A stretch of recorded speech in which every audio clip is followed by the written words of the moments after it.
अस्सलाम वालेकुम भाइयों। आज हम देखेंगे कि हम अपने पॉइंटर्स को अपने ऑब्जेक्ट ओरिएंटेड प्रोग्रामिंग में किस तरह इस्तेमाल कर सकेंगे। तो उसके ऊपर जाने से पहले हम अपने पॉइंटर्स का एक रिकैप ले लेंगे। तो हमें पता लगता है कि हमारे पास जब हम पॉइंटर बनाते हैं तो इसके पास सिर्फ एक एड्रेस स्टोर किया जा सकता है, और एड्रेस किसी वेरिएबल का एक्सेस करने के लिए हम क्या एंड का कीवर्ड यूज़ कर सकें। तो अगर मैं यहाँ पर एक वेरिएबल बनाता हूँ जिसके अंदर वैल्यू पड़ी होगी 10, उसका नाम ए, तो मुझे अगर ए का एड्रेस चाहिए तो मैं लिखूँगा एंड ए।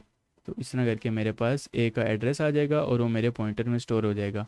अगर मैंने अपने इसका ए का एड्रेस देखना हो तो मैं क्या लिखूँगा, सिंपल ptr लिख के इस तरह उसको प्रिंट करा दूँगा। लेकिन अगर मुझे पॉइंटर को यूज़ करके ए की वैल्यू पता करानी हो तो मैं क्या करूँगा, सी आउट स्टैटिक ptr। तो इससे क्या होगा कि मुझे जो पॉइंटर के पास जो एड्रेस पड़ा है उसके अंदर जो वैल्यू पड़ी होगी वो मुझे वो डिस्प्ले करा देगा। मैं इसको पहले कमेंट आउट कर देता हूँ ताकि आपको नीचे आसानी से पता लग जाए। इस तरह करके उसने आपको 10 दिखा दिया आंसर। तो मेमोरी में मेरे पास इस तरह करके ए नाम का वेरिएबल बनागा और उसकी वैल्यू के हिस्से में 10 पड़ा होगा, और पॉइंटर के नाम का भी एक वेरिएबल का डब्बा बन जाएगा, लेकिन उसकी वैल्यू में अब मेरे पास कोई वैल्यू नहीं होगी बल्कि एड्रेस पड़ा होगा। इन दिस केस एड्रेस होगा ए का। अब वो ए का क्या एड्रेस है वो मुझे नहीं पता, आपके कंप्यूटर में कुछ और, मेरे कंप्यूटर में कुछ और हो सकता है। तो मैंने वो दिखाने के लिए यहाँ पे एक एरो बना दिया है जिससे मुझे पता लग रहा है कि इसके पास जो एड्रेस है वो अभी इस वाले मेमोरी ब्लॉक का पड़ा हुआ है। तो जब मैं सिंपल सी आउट कराता हूँ पीटीआर को तो वो क्या चीज़ मुझे प्रिंट करा के देता है, जो इस डब्बे में पड़ी हुई है। और जब मैं लिखता हूँ सी आउट स्टैटिक पीटीआर तो वो क्या करता है, वो इस डब्बे में एड्रेस पढ़ता है, इस तरह चलते हुए आके देखता है ओह ये वाला डब्बा था, तो उसके अंदर जो वैल्यू पड़ी होगी तो वो वाली मुझे दे देगा। इस तरह हम अपने पॉइंटर्स को यूज़ कर सकते हैं। लेट से हमारे पास एक क्लास हो जिसके अंदर हम अपना नेम स्टोर करेंगे। इसके हम पब्लिक डाटा मेंबर्स बना देते हैं। फॉर दिस एग्जांपल हम लिख देंगे एक फर्स्ट नेम स्टोर कराए और एक लास्ट नेम स्टोर कराए। अब हम यहाँ पे अपने नेम का एक ऑब्जेक्ट बनाएंगे जिसका रखेंगे एन, और एन के पास हम दे देंगे फर्स्ट में अली, और एन का लास्ट नेम रख देंगे खान।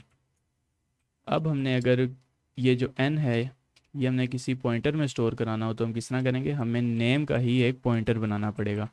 हम नेम का एक पॉइंटर बनाएंगे और इसको हम एड्रेस दे देंगे, किसका, एन का एड्रेस देना है। तो हमने देखा था अगर एड्रेस चाहिए तो हम एन लिखेंगे और साथ उस वेरिएबल का नाम लिखेंगे जिसका एड्रेस चाहिए था। हमें अभी एन का चाहिए, हमने एन लिख दिया, तो हमारे पास इस तरह एड्रेस आ गया।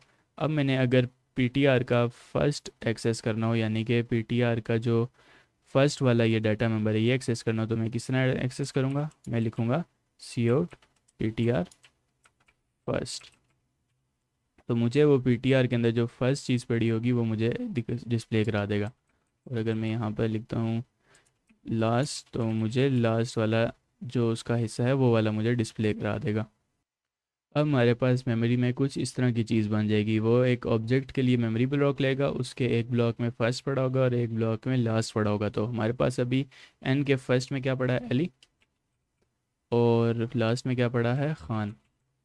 और पीटीआर के पास अब क्या आ जाएगा, पीटीआर की वैल्यू वाले में इस एन जो ये ब्लॉक हमने मेमोरी में लिया है उसका एड्रेस यहाँ पर आ जाएगा। वो एड्रेस क्या है वो मुझे नहीं पता, तो मैंने इसलिए एरो को यूज़ करके शो करा दिया कि पीटीआर के पास जो एड्रेस है वो इस वाले ब्लॉक का पड़ा हुआ है। तो इसीलिए जब मुझे पीटीआर का फर्स्ट वाला मुझे चाहिए होगा तो मैं क्या करूँगा, पीटीआर के साथ एरो लगाऊंगा और बोलूँगा मुझे फर्स्ट वाली वैल्यू दे दो। तो इसलिए मैंने पीटीआर के साथ एरो लगाया है और मुझे कह दिया कि मुझे उसका फर्स्ट वाला दे दो। तो मुझे वो इस तरह का पीटीआर देखेगा, ओके फर्स्ट, और मुझे अली प्रिंट करा के दे देगा। इसी तरह अगर मैं लिखूँगा पीटीआर एरो लास्ट तो पीटीआर एरो लास्ट और उसका मुझे खान वाला हिस्सा प्रिंट करा के दे देगा। अभी हम इसको रन करते हैं, उसने मुझे दिखे अली और ख़ान, उसने मुझे प्रिंट करा के दिखा दिया है। और हमने अभी रिकैप में देखा था कि हम जब अपने पॉइंटर के साथ स्टैटिक यूज़ कर लेते हैं तो वो क्या कहता है कि अब मुझे पॉइंटर की वैल्यू चाहिए। तो इस केस में हमारे पास पॉइंटर की वैल्यू में क्या होगा, वो उसके पॉइंटर की वैल्यू में एन होगा। फर्स्ट भी नहीं होगा, लास्ट भी नहीं होगा, बल्कि एन होगा। एन क्या है, एन हमारे इस ऑब्जेक्ट का नाम है। तो हमने जब देखा था कि अगर ऑब्जेक्ट के अंदर से हमें वैल्यू चाहिए हो तो हम उसको किस तरह एक्सेस करते हैं, हम डॉट यूज़ करते हैं। जिसमें हमने यहाँ पर ऑब्जेक्ट का नाम लिखा है और डॉट यूज़ किया है।